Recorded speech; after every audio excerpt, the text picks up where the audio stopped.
Hey students and parents, it's Mr. Sunny with Wholesome Learning, and in this video I am going to be teaching you how to become a better reader. So a couple of questions before I get started into this video is, have you ever felt that like you read something but you just didn't understand it? Or have you ever gotten to the end of your reading, like say if this was a scoop on ADHD was your reading, you read all of this and you get to the end of it and then you go on to answer the questions, but you have no idea what you just read about. Happens to me all the time, and I have developed a strategy that I learned in school, and something that's been really helpful for me is to develop a KWL chart. Now, before we really get into this strategy, I really want you to think about what are some things that you can learn out of your reading comprehension. Remember, reading comprehensions aren't just so that you can read something and then answer the questions at the end. I know that that's the purpose in school, but when you read, make sure when you're reading, you're truly asking questions so that you can learn something. All right. Like these questions are great. Getting them all right is great. I am 100% for that, and I want you to do that. But at the same time, I want you to be able to take something away from your reading. So, in order to actually cultivate interest, we're going to get into this strategy, and I'm going to teach you exactly how it's done. So, for this sample, I will be doing a fourth grade reading. It's called The Scoop on ADHD. So, before we get into the reading, we're going to make something called a KWL chart. And perhaps you've worked on this in school, and if this is new to you, welcome, because this is going to be awesome and it's really going to improve your reading comprehension skills. All right, so let's get started. So over here, I have a reading comprehension strategy chart. I've already filled this out, but there's a couple of different, there's three different areas which we need to focus on, which are right up here. So a KWL chart really helps you cultivate interest. That means creating interest in what you're reading, which is really, really important because a lot of times we read stuff that we're not interested in, and we read things that we might not really care too much about. But if we can trick our brains and use this brain hack to help us get interested into what we're reading, we'll remember more, we'll learn more, and we'll do better on our reading comprehensions. So when you come to class, you'll be getting an empty chart of this while we teach you the strategy in class, but this video is for you at home when you are doing reading comprehensions on your own, so that way you can use this in order to do better. All right, so let's get started. So before we get into, let's see, sorry. Okay, so before we get into the reading comprehension, I want to go over these three different areas. So we have know over here. So these are all the things that you know before you start reading, and these are going to be questions. Want to know, things that you want to know out of your reading before you even get started with your reading. And then learned is what you learned after you're done reading. So these two you're going to be doing before, and then this one you're going to be filling out afterwards. Okay. And then don't worry, you don't need to do this every single time that you read. The more you use this strategy, the more you'll be able to do it in your head, and you'll be able to do this faster. So if you are anything like how I was when I was a kid, I just wanted to get through my reading comprehensions as fast as possible. So doing this will help you get through it as fast as possible, but also really help you learn something. Remember, you got to learn how to walk before you run. You got to learn how to crawl before you walk, okay? So we're going to take it slow, and we're going to build on that. So let's get started. So I'm not going to read this whole thing to you, but this is the reading comprehension that I base it off. So the scoop on ADHD.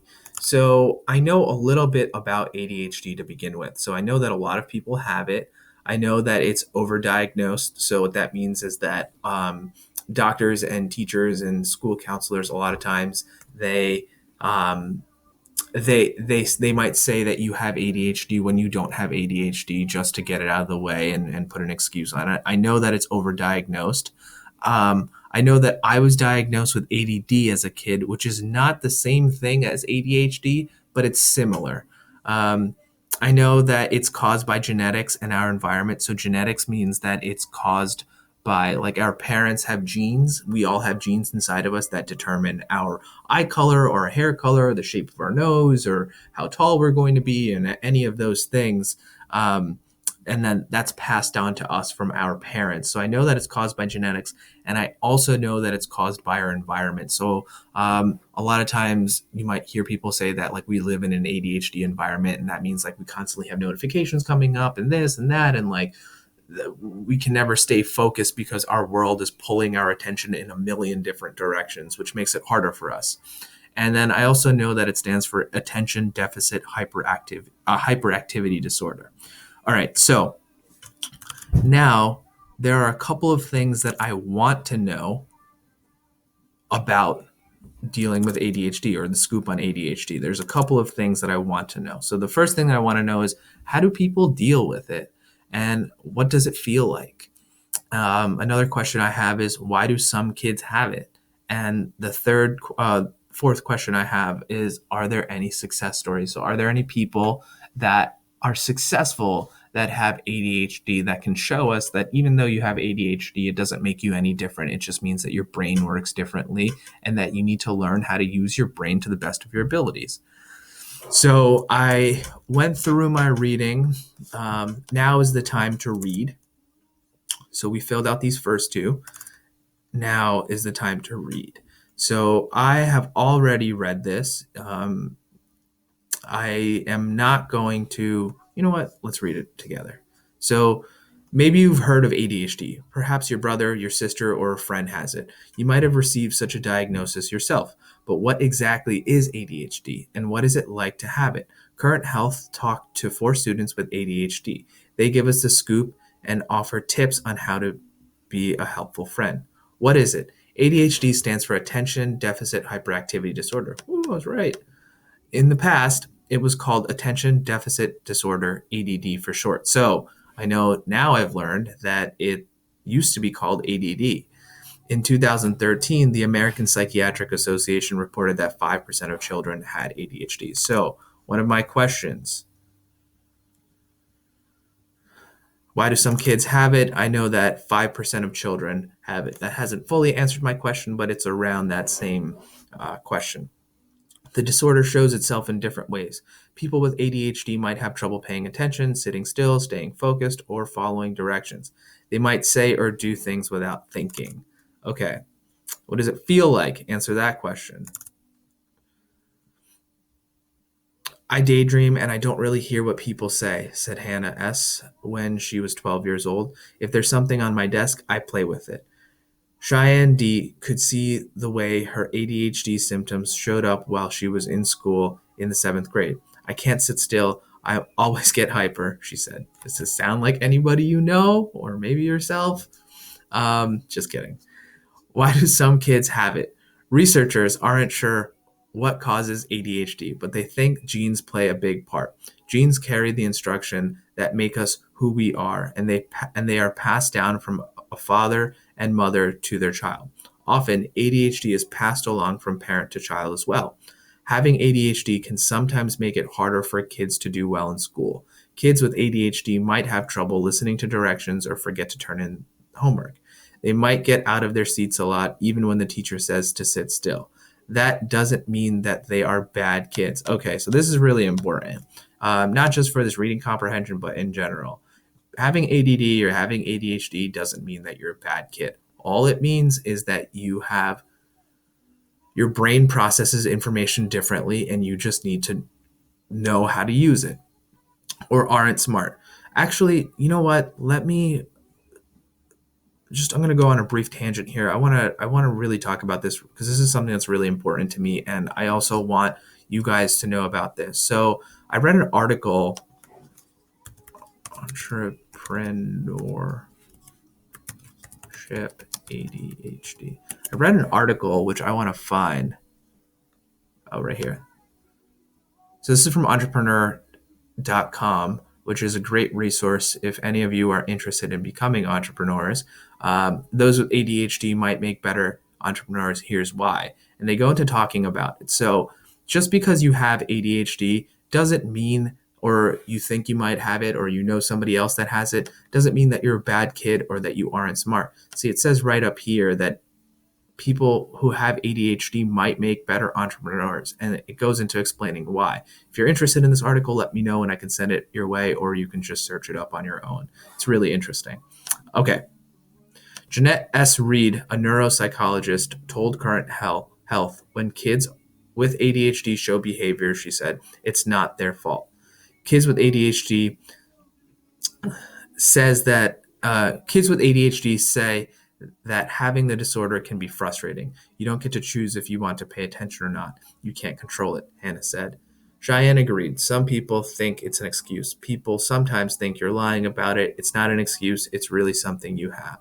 Okay, so we talked about some success stories through that article, but more so we're answering these questions of what we want to know. See how I'm creating interest in what I'm reading, even though I might not be super interested in, I am, but for you at home, this is really helpful because it gets you to start thinking more about the reading while you're reading it. A lot of times we think about other things and that screws us up in our reading. So this will be really helpful. Working through ADHD. Luckily, strategies exist for dealing with ADHD. Did I write that? No, I didn't, but I am really interested in this. Okay. Luckily, strategies exist for dealing with ADHD. There are things kids can do to work around it, Reed said. Young people with ADHD often take medications to help them stay focused. For many kids, the medicines help them concentrate on their work and do better in school. I take medication in the morning, said Lauren Kay. She said that it helped her focus. It's enough to get me through the school day, but when I get home, I get kind of crazy and have a lot of energy. If you have a friend with ADHD, you can be a help to him or her. Friends can gently give kids with ADHD reminders about what they're supposed to be doing and help keep them on track. Reed says the kids Current Health spoke with have some helpful pals. My friend sometimes wakes me up when I'm staring into space, Hannah said. Okay, so talking about this, working through ADHD, yes, you can take medication for it. Kids can take medication for it. I had a really bad experience with it when I was a kid. Not something that I suggest doing. I really suggest working through it in other types of ways, which I think they'll go into here. But all right, so each student can learn his or her own way of dealing with symptoms that get in the way of everyday tasks. Sometimes I put things where they don't belong, said Lauren. If you lose something, such as homework, you're going to get a bad grade. Keeping things organized is a good strategy for staying on top of assignments. This is something that's been actually really helpful for me, is keeping things organized. Organization is something that I constantly strive after. So this is something that's really important to me and something that I'm really for, is staying organized is a good strategy for staying on top of assignments.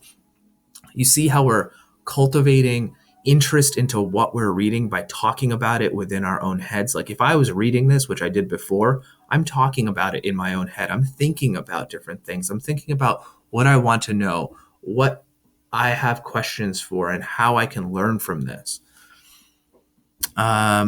Recommend that when it's time to study, kids with ADHD find a clean, quiet workspace away from windows, TVs, and other distractions. Makes sense. Sometimes relaxing outside can help calm ADHD behaviors. Scientists recently reported that kids with ADHD concentrate better after taking walks in a park. Makes a lot of sense. Counselors and therapists can help each person come up with strategies to calm down and focus. I used to not be able to hear what people were saying, said Robert F. At the age of 13. He would sometimes miss something important while he was daydreaming. That happened to me. Then I taught my ears how to listen, he said. Up to the challenge. What do Magic Johnson, Will Smith, and Justin Timberlake all have in common? They're all superstars in their field. And you guessed it, all are reported to have ADHD. So I don't know if any of you kids know who these people are, but you should. So Magic Johnson is a basketball player. Will Smith is a very famous actor. And Justin Timberlake, I hope all of you know who Justin Timberlake is. But Justin Timberlake is a musician, or a singer.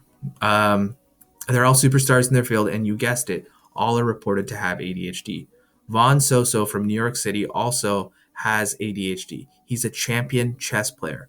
Vaughn started playing in second grade and has entered more than 50 tournaments. In 2009, he came in first at the Super Nationals, a huge tournament that happens only once every 4 years. Living with ADHD can be a challenge, but people with the disorder can be just as successful as anyone else, like we talked about here.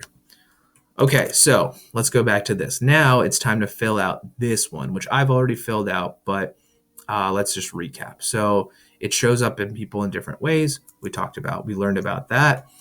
We learned that 5% of children have it. We also learned that researchers believe it's mostly genetics. So it mostly comes from our parents and their genes. Staying organized and following a routine is very helpful in what I strongly push. Meds can help too. And then we also know that Magic Johnson, Justin Timberlake, and Will Smith have it. So now we're ready to go on to the questions, which are over here. So you see the questions, what percentage of kids have ADHD in 2013? 0%, 5%, 10%, 15%. We already know that it's 5% because we asked ourselves questions while reading. So I'm not going to go through all of the questions because this will be one of your reading comprehensions. So I am going to let you guys do the work at home. But this is a really great way for you to stay on top of your reading. It's going to help you stay organized. It's going to help you cultivate interest in your reading. And it's going to help you remember what you read. And that's the most important part. The biggest thing is when I was younger, I wanted to zip through my reading comprehensions as soon as possible and get it over and done with. But the challenge was that I would read it, not remember anything, answer questions, get everything wrong, and then have to do it again. So my goal was to save time, but I actually ended up spending more time on it. So just do it right the first time.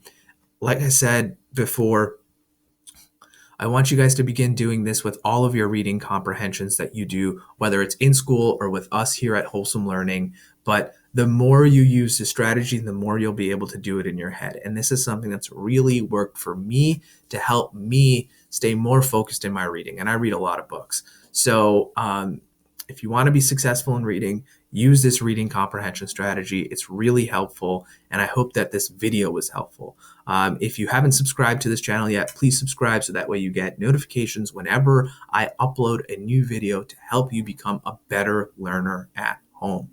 All right, guys, see you later.